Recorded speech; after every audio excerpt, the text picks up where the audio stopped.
दोस्तों, आपको जानकर ताज्जुब होगा, धर्म के नाम पर भारत का विभाजन करने वाले मोहम्मद अली जिन्ना एक ब्राह्मण हिंदू के पोते थे।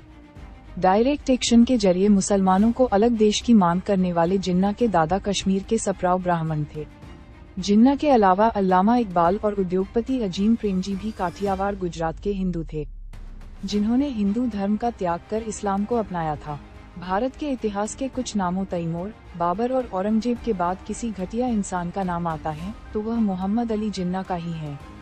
अपने स्वार्थ तथा अंग्रेजों के बहकावे में आकर इस आदमी की वजह से भारत का विभाजन हुआ था।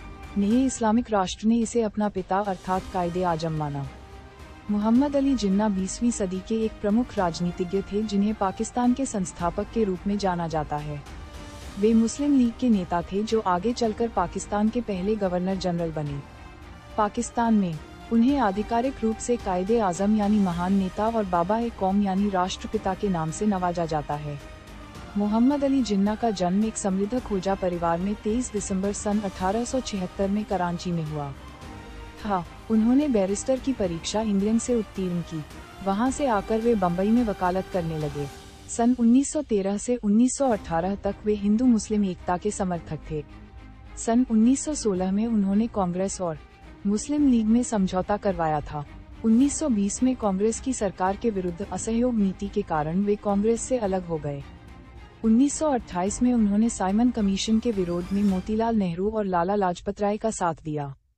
1928 के बाद जिन्ना ने राजनीतिक नीति में आश्चर्यजनक परिवर्तन करते हुए अपनी जाति का विश्वास प्राप्त करने के लिए सांप्रदायिक नीति को अपनाया और इसका प्रयोग राजनीति में किया, जिसकी वजह से मुसलमान जाति उन्हें अपना देवता मानने लगी। उन्होंने 1929 में 14 शोतों वाला कार्यक्रम लीग के सामने प्रस्तुत किया।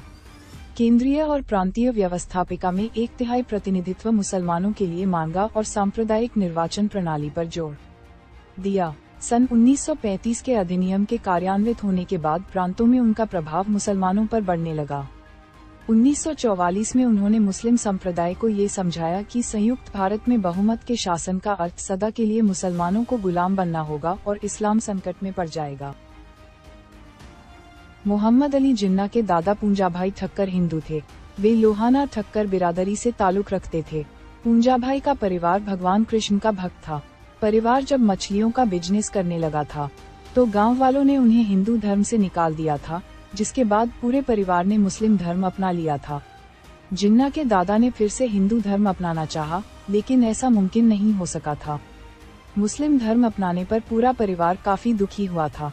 परिवार की जब हिंदू धर्म में वापसी नहीं हो पाई तो पूरा परिवार कराची चला गया। कराची में जिन्ना के पिता जैनाभाई पूंजा की मुलाकात सर फ्रेडरिक ली क्रॉफ्ट से हुई।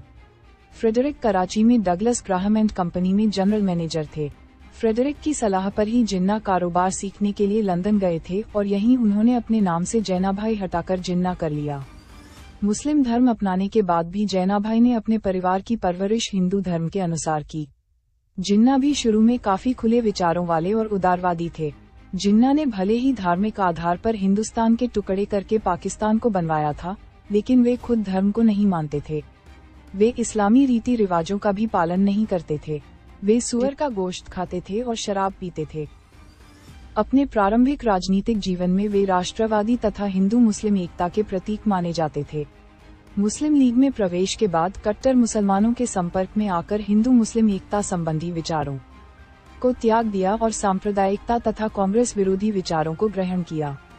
भारतीय मुसलमानों के प्रति कांग्रेस के उदासीन रवैये को देखते हुए जिन्ना ने कांग्रेस छोड़ दी।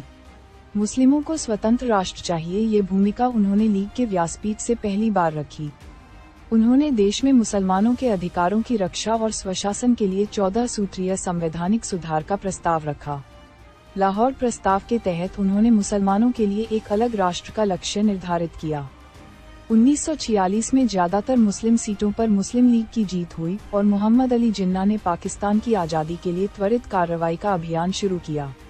कांग्रेस की कड़ी प्रतिक्रिया के कारण भारत में व्यापक पैमाने पर हिंसा हुई।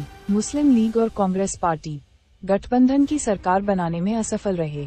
इस समय जिनका आदर बहुत होने के वजह से मुस्लिमों के एकमेव नेता ऐसी उनकी छवि हुई। इस प्रभाव के वजह से कांग्रेस और ब्रिटिशों को उनकी स्वतंत्र राष्ट्र की मांग माननी पड़ी। स्वतंत्र पाकिस्तान के वो पहले गवर्नर और घटना समिति के अध्यक्ष थे। शुरू में जिन्ना अखिल भारतीय मुस्लिम लीग में शामिल होने से बचते रहे, लेकिन बाद में उन्होंने अल्पसंख्यक मुसलमानों को नेतृत्व देने का फैसला कर लिया। 1913 में जिन्ना मुस्लिम लीग में शामिल हो गए और 1916 के लखनऊ अधिवेशन की अध्यक्षता की। 1916 के लखनऊ समझौते के कर्ता-धर्ता जिन्ना ही थे। ये समझौता लीग और कांग्रेस के बीच हुआ था। कांग्रेस और मुस्लिम लीग का ये साझा मंच स्वशासन और ब्रिटिश शोषकों के विरुद्ध संघर्ष का मंच बन गया। 1918 में जिन्ना ने पारसी धर्म की लड़की से दूसरी शादी की। उनके इस अंतरधार्मिक विवाह का पारसी और कट्टरपंथी मुस्लिम समाज में व्यापक विरोध हुआ। अंत में उनकी पत्नी रत्तीबाई ने इस्लाम कबूल कर लिया। 1919 में उन्होंने अपनी एकमात्र संतान दीना को जन्म दिया। 1910 में वे बम्बई के मुस्लिम निर्वाचन क्षेत्र से केंद्रीय लेजिस्लेटिव काउंसिल के सदस्य चुने गए। 1913 में मुस्लिम लीग में शामिल हुए और 1916 में उसके अध्यक्ष हो गए। इसी हैसियत से उन्होंने संवैधानिक सुधारों की संयुक्त कांग्रेस लीग योजना पेश की। इस योजना के अंतर्गत कांग्रेस लीग समझौते से मुसलमानों के लिए अलग निर्वाचन क्षेत्रों तथा जिन प्रांतों में वे अल्पसंख्यक थे, वहां पर उन्हें अनुपात से अधिक प्रतिनिधित्व देने की व्यवस्था की गई। इसी समझौते को लखनऊ समझौता कहते हैं। मोहम्मद अली जिन्ना ने लीग का पुनर्गठन किया और कायदे आजम, महान नेता के रूप में विख्यात हुए।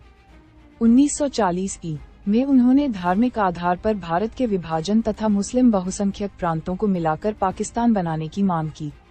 बहुत कुछ उन्हीं वजह से 1947 में भारत का विभाजन और पाकिस्तान की स्थापना हुई।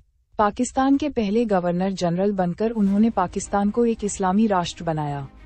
पंजाब के दंगे तथा सामूहिक रूप से जनता का एक राज्य से दूसरे राज्य को निगर्मन उन्हीं के जीवनकाल में हुआ। भारत और पाकिस्तान के बीच कश्मीर का मुद्दा भी उन्होंने ही खड़ा किया। 11 सितंबर 1948 को कराची में उनकी मृत्यु हो गई।